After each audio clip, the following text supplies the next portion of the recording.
అందరికీ ప్రైస్లాడండి. దేవుని నామానికి మహిమ కలుగును గాక. ప్రభు మనకిచ్చిన ఈ దినాన్ని బట్టి దేవునికి స్తోత్రం.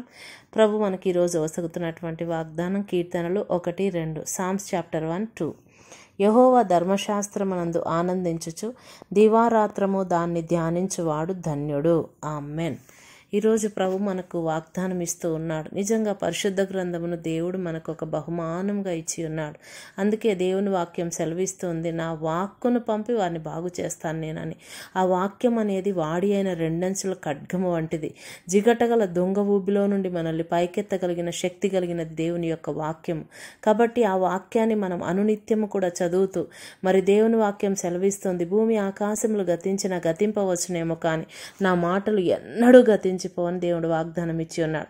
కాబట్టి ఈ వాగ్దానములు మన అందరి జీవితంలో నెరవేర్చబడాలని, మరి ప్రతిరోజు కూడా పరిశుద్ధ వాక్యాన్ని చదువుతూ అందులో ఉన్నటువంటి మర్మములను గ్రహిస్తూ మనందరము కూడా వాటన్నిటిని స్వతంత్రించుకోవాలని ప్రార్థన చేసుకుందాం. స్తోత్రం నాయన, పరిశుద్ధుడా, నీకు వందనాలు చెల్లిస్తూ ఉంటున్నాము నాయన. అయ్యా, ఈ దినం మాకు ఇచ్చిన ఈ వాగ్దానం కొరకు నీకు స్తోత్రములు, వందనాలు ప్రభా.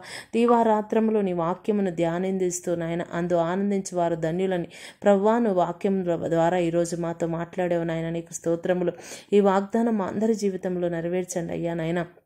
అయ్యా, ఈరోజు నాయన ఎలాంటి భయంకరమైన పరిస్థితుల మధ్యలో ప్రభా, అయ్యా నాయన ప్రభా నీకు వందనాలు. నీ బిడ్డలు ఉంటూ ఉన్నారు నాయన, ఏ అనారోగ్యముల మధ్యలో ఉంటున్నారు ప్రభా, ఏ కష్టకాలంలో ఉంటూ ఉన్నారు నాయన. ప్రతి ఒక్కరికి నాయన నీవే సమాధానము దయచేయమని ప్రార్థిస్తూ ఉంటున్నాను ప్రభా. నీకు స్తోత్రాలు. ప్రతి బిడ్డను కూడా ముట్టండి, బాగు చేయండి. ప్రతి బిడ్డ యొక్క ప్రయాణంలో తోడై ఉండండి అయ్యా. ప్రతిరోజు కూడా వాక్యమును చదువుతూ అందులో ఉన్నటువంటి మర్మములు గ్రహించగలిగినటువంటి నాయన అయ్యా నీ జ్ఞానమును దయచేయమని ప్రార్థిస్తూ ఉంటున్నాను. ఎందుకంటే దేవుని వాక్యం సెలవిస్తూ ఉన్నది ప్రభువా, అయ్యా నీకు వందనాలు. యెహోవా యందు భయభక్తులు కలిగి ఉంటే జ్ఞానముకు తొలిపెట్టు అనే వాగ్దానం మా అందరి జీవితంలో నెరవేర్చమని యేసు నామములో ప్రార్థిస్తూ ఉన్నాము తండ్రి. ఆమెన్. అందరికీ ప్రైజ్ లాడండి. దేవుని నామానికి స్తోత్రం. ఆమెన్.